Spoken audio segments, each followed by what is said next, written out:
What's going on, y'all? Welcome to episode 37 of the Half Price Concessions podcast. My name is Tyler Williams, and on this episode, it's just me, myself, and I. Normally on these episodes, we have interviews with guests, or me and Buddy Payne will have a discussion. But on this episode, I got a lot on my chest. I got a lot of things I wanted to speak out on that's going on in the world of kind of local, regional racing here in Central North Carolina. Just some different things that have come up. Just wanted to get them off my chest. Worthy of discussion of just kind of the state that we're in right now, since we're still under all these restrictions and there's all this controversy about who can race and who can't race and what the real deal is and stuff. So coming up on this episode, you're going to hear a lot of me. You're going to hear a lot of my opinions. I've usually kind of been a guy that keeps a lot of my opinions to myself. I don't speak out a whole lot. I don't blast Facebook a whole lot, except with these episodes where I'm trying to get people to listen to them. But this one, I'm just letting it rip, Tater Chip.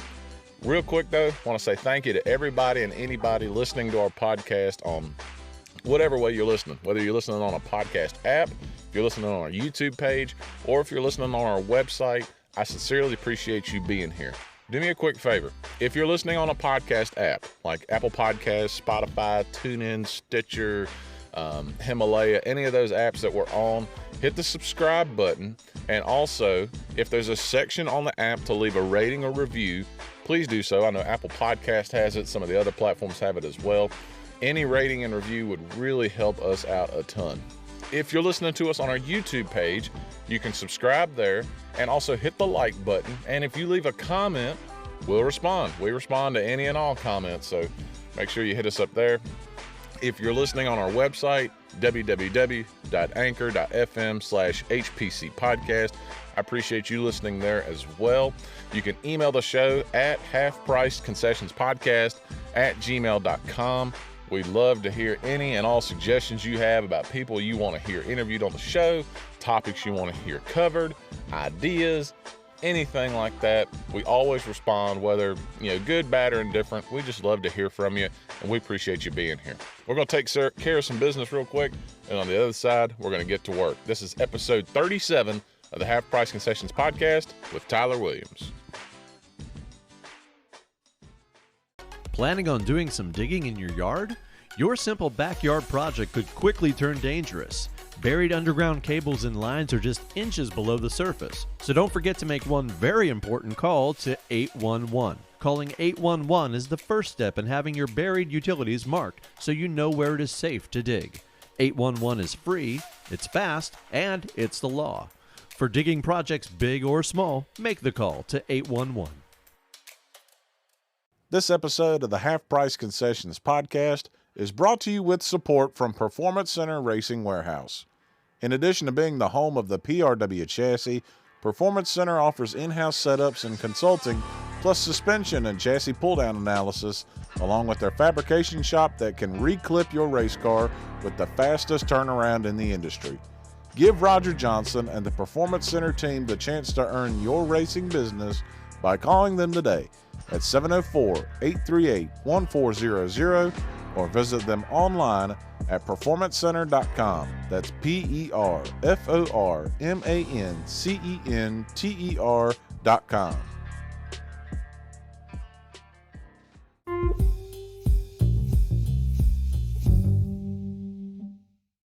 All right, everybody, let's get to work.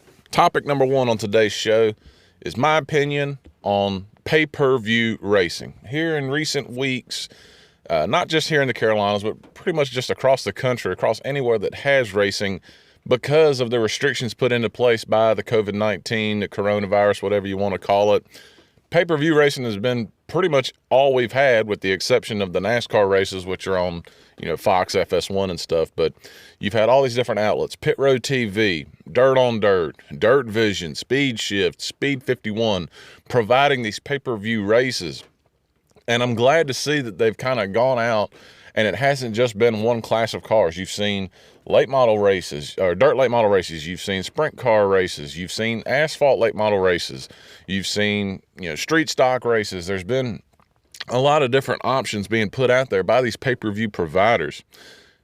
And I love it. I love seeing the kind of creativity that all this has forced. If any good thing has come out of these restrictions from the coronavirus and just the kind of corner it's put racetracks and people in racing in general, it's the fact that it has forced people to think in a different way. People in our industry to think a different way. I think a lot of times we get stuck in a way of thinking, and we get stuck in, well, this is what works. This is the only thing that will work. Because of this, people have had to go outside the box. I know when Tony Stevens with Pit Road TV went to go cover the race at 311 Motor Speedway a couple months ago with the Mideast Modified Tour, I was there with him on the pay-per-view side doing the announcing, and it was a good show. It was basically like a weekly regional show. You had crate modifieds, and you had 2 sets of crate late models, and you had a U-car division. Normally, under normal circumstances, that wouldn't usually warrant pay-per-view coverage, but because of the situation we're in, it opens up the door where people want that. People are so desperate for any kind of racing that, they might go and do that, whereas maybe in more normal times, a pay-per-view provider might look at it and be like, well, I got to have some kind of national tour or regional tour or, some big money names, or this isn't going to be worth my financial time to go to a racetrack and put on a production, because it costs money anytime these guys flip the camera on and travel to these tracks. But because of this whole deal, it's forced people to get creative. Like Speed 51 doing the big Cherokee race, the big super late model race, and they had, the long list of names, Jonathan Davenport, Chris Madden, all those guys, Brandon Overton, all them that went down to run, and it's forced people to be creative. Dirt on Dirt, I think, has really, them and Flow Racing have really kind of been at the forefront, because a lot of these shows in dirt racing that maybe wouldn't have warranted pay-per-view coverage before now get it. Now, like the other, I had not renewed my subscription to Dirt on Dirt for just whatever reason. I was just like, I don't know if I used it enough to really warrant the money. When all this hit, I got the monthly purchase, and I'm telling you, it's some of the best money I've spent, because they have been going all out on getting these races organized and getting them on pay-per-view. And I was so glad to see it. I've watched probably more racing in the last couple of weeks than I have in quite some time. But what I will say about it is this pay-per-view model that is servicing us right now, I enjoy it, but it is not the new normal, and it can't be. This is not a sustainable form of business for us in local racing. It's enough to keep the sport alive. It's kind of like putting somebody on life support. And I hate to, now that I think about it, maybe that's a bad reference. That's a way more serious topic than racing is, but it's kind of like putting somebody on life support. It is going to get you by for a while, but you can't stay on life support but so long. And that's really what this pay-per-view racing is. It's doing a job of keeping racing in the forefront, keeping racing out there where people can still view it, they can make a purchase and support it, and they can still watch their racing. But for anybody that thinks, well, this is just what we're going to have to do from now on, that won't work. These racetracks will not make it on these pay-per-view races. They can't make it. Racetracks barely make it by, and more times than not lose money on a regular basis on regular shows where they can let fans in the stands and they can sell concessions and merchandise and all that good stuff and pit passes. It can't be the new normal. I hate when people say, oh, this is just the new normal. No, it's not. There have been way, way worse times in our country that have not warranted new normals. Are there certain things that maybe we can do going forward that we've learned from this? Yeah. We can wash our daggum hands a lot more. We can be more cognizant of, maybe I'm not feeling so good, I don't need to be in a public place or be at a racetrack. Yeah, if I got a cough that won't go away, maybe I do need to cover my mouth a little bit more. There's things we can take. But this idea that we're never going to let fans back in the grandstands again and that we're just going to have to watch racing on pay-per-view for the rest of the time is absolutely stupid. It's not sustainable. These racetracks will fall by the wayside if anybody in their right mind thinks we're going to have to keep doing that. This is something temporary, and it's cool, and I enjoy it, but we have to get to a point with, whoever's calling the shots when it comes to leadership and politics and stuff, we got to get to the point where we can let fans back into these racetracks. Just won't make it. Right now, they are being as creative as they can to get people back to at least viewing racing, but this is not sustainable by any means, and I don't mean to bust your bubble, but it's just the honesty of it.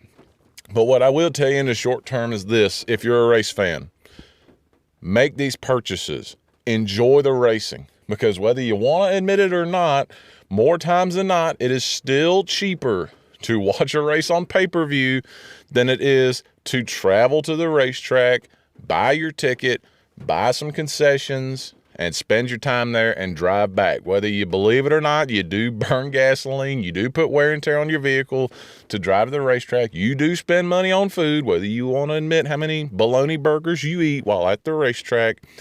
These pay-per-view options, for the most part, are still cheaper than going to the racetrack. I'll give you a great example.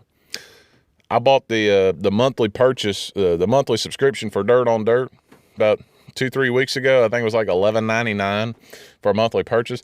I've gotten to watch like 6, 7, 8 races on Dirt. At least 6. I probably couldn't get into one of those Dirt Super Late Model shows for $11. Most of them about $20, $25 just to get in the grandstands, much less if you want to get a pit admission during normal times. You are saving money, I'm telling you. But you know what?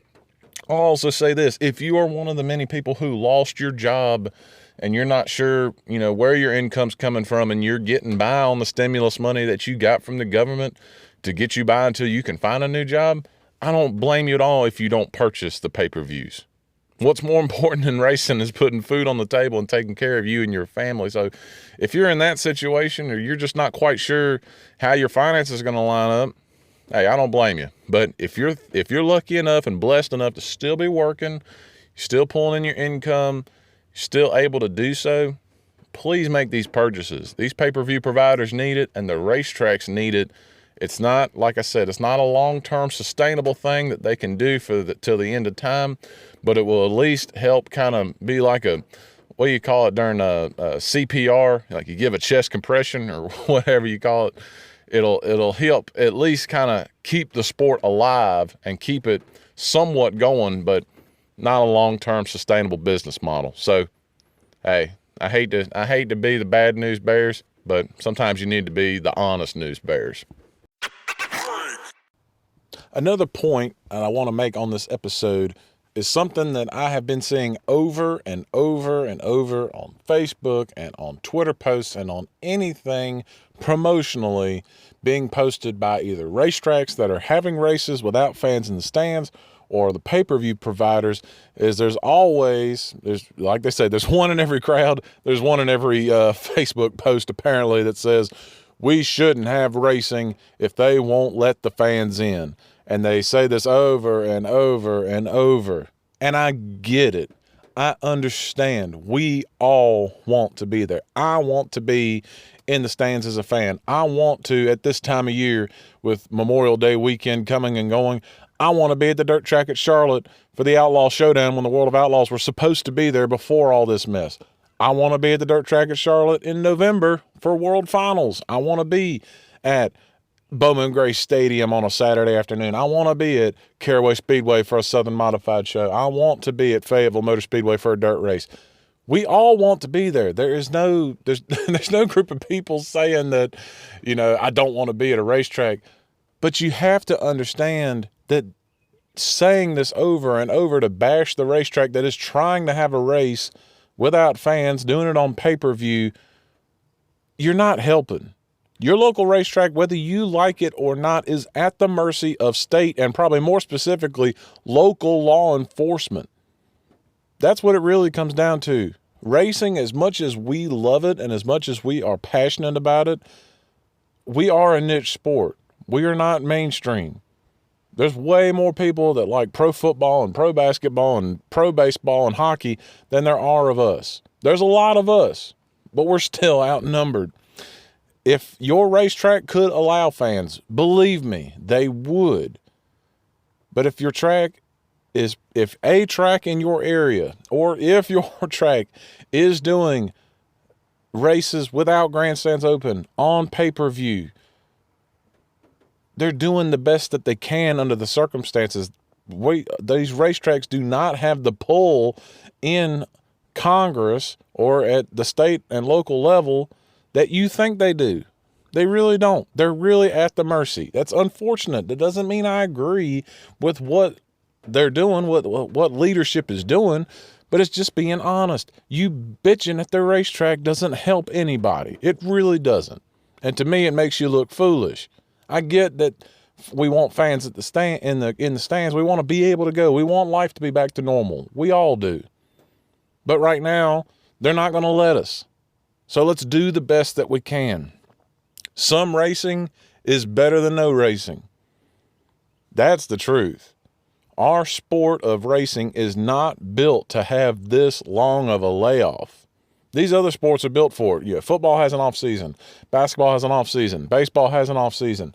All these other sports, they have off seasons. Racing technically has an off season, but I mean, it's very, very small. And honestly, we've kind of gotten to the point with a lot of dirt racing where it's almost a year-round sport. Our sport is not built for these long layoffs. We can't, we can't go completely silent, but for so long. Even the NFL had, they still had the draft. They're going to have to figure out ways how they're going to have, teams and stuff practice, but at least be supportive. Or if you're not going to be supportive, don't be so downtrodden on the tracks that are trying to run races without fans or pay-per-view only races.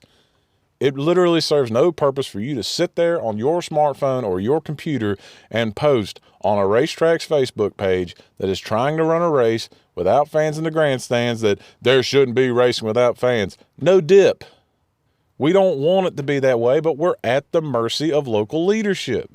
We can stand up the best way we can. We can, I'd hate to say write your congressperson because I doubt they'd really read it, but there are ways you can go about it and be civil about it. There's a right way to do it and there's a wrong way to do it, but posting complaints on the local racetrack that's trying to have races without fans just to keep it alive in some form or fashion, they're trying their best. Your 2-second little comment, I hope you feel good about doing it. Because I tell you what, to me and about anybody else with sense, you look absolutely foolish for doing it. Support racing. Don't go out there and bash. It's not the time right now. And I tell you something, the more you do it and the more you bash and the more you want to complain that you think your racetrack doesn't want fans in there? You think your racetrack is making an active decision that, well, we could allow fans, but we're not gonna. No. They're lucky they're even being allowed to open in the first place with all the restrictions put in place by the governors. They don't have a choice. Believe me. And if you think they're sitting there nefariously, talking about racetrack management, that is, you think they're nefariously sitting there, I think for the most part, you're looking kind of foolish. So that's kind of a shorter one, but it just frustrates me with people that think, oh, we shouldn't have any racing if the fans aren't there. Well, how about we get some racing in? And then as time goes on and we prove that we can do this in a manner where we're not breaking any rules, we're not getting anybody hurt or whatever the restrictions are, maybe we can ease them, maybe hopefully, Lord willing and the creek don't rise, they'll start to ease the restrictions back and we can finally get back to some sense of normalcy. But for now, let's do the best that we can with what we've got and not waste time complaining.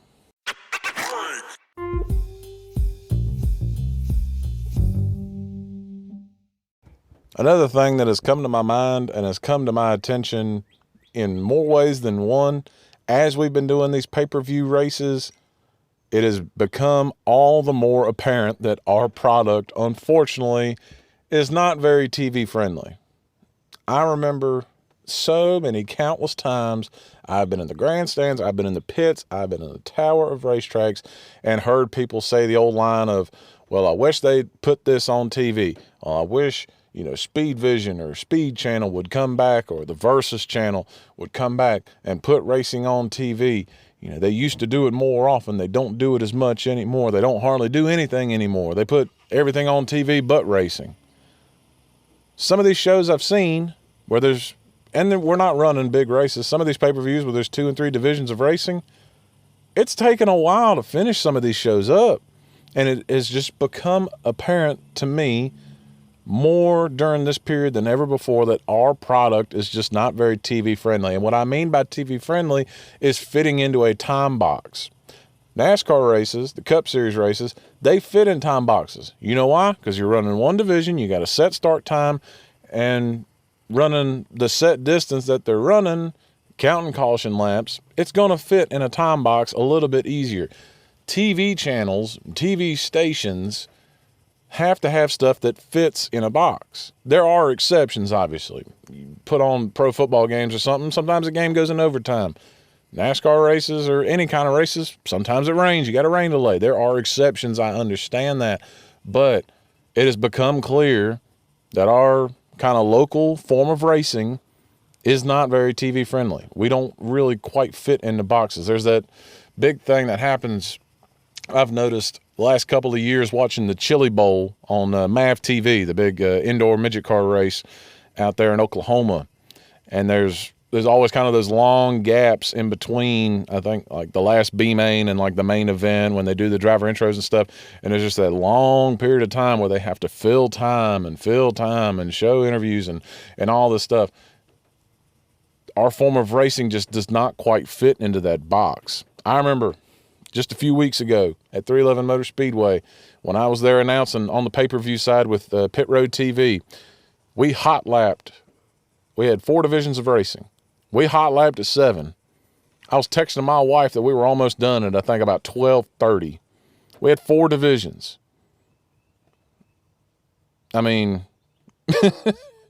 and we had a few incidents. We had a few things that happened that would not normally happen. Had a car catch on fire. Had a scary wreck on the front stretch. Had a few other small things here and there. Had a few hiccups. They had to take an intermission to give guys time to turn the cars around to go out there and run the main events. And none of the main events, I think, were over 25 laps. And even we had a time trying to fit it into a more reasonable time frame. And in this era of where pay-per-view racing seems to be all we're going to get for a little while, I know it's tough to make the show more TV friendly, because then it means if it's being more TV friendly, it's probably being less competitor friendly. How do you balance that? It's tough to say completely, because I'm only on one side. I'm not on the competitor side. I don't own a race car, and I don't drive a race car, and I don't work on a race car. But it has just become apparent that our sport is not very TV friendly. So when you hear people, or if you are the person that just complains about how there ain't no TV coverage, or showing races live and stuff, it's because we don't quite fit in a box. I remember I even had trouble with this when I was at Ace Speedway, and for a while we had a deal with the local AM radio station, WBAG, and we would come on the air at, I think it was 7:30. We would come on the air with a little tail of qualifying, and then we'd have the races, and we had commercial breaks, and we had interviews and stuff. And my board op, the producer back in the studio who's playing the commercials and making sure I'm on the air, he's used to high school football and high school basketball, where you got a pretty good idea how long the game's going to last. Like, it's going to last like 2.5 hours ish, and you kind of can fit it in that programming box. And radio's easier to do this with than TV. That's a whole different animal, trying to fit stuff in as far as time goes. Radio, you got a little more wiggle room. And even then, it was, sometimes you get a class that goes out there and they got 5 cautions and 2 laps complete. Or you have a car flip over and catch fire, or something, you have a fight break out in the pit. You got to call the law, and we got a red flag to race. It has just become apparent more and more we're just not very TV friendly. Can we work on that? You dang right we can work on that. Any show can be made better, but bear that in mind the next time you want to file a complaint of why there ain't more live TV coverage of local and regional racing. We're made for streaming. Streaming is perfect for us. Dirt Vision, Dirt on Dirt, Flow Racing, Pit Row, Speed 51. We're perfect for streaming because that doesn't have a restriction like TV does. TV is constant. The TV's always on. There's got to be something playing on the programming all the time. Streaming, go live when you're ready, finish it up till it's done. just like a pay-per-view for like wrestling or UFC. Doesn't have to be a set time. We're good for streaming, and thank God we have streaming. There are a ton of great streaming outlets out there that cover racing.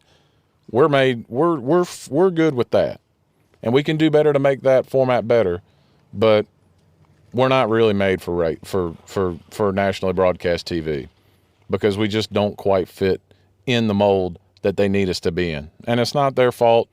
It's just tough to get a square peg in a round hole.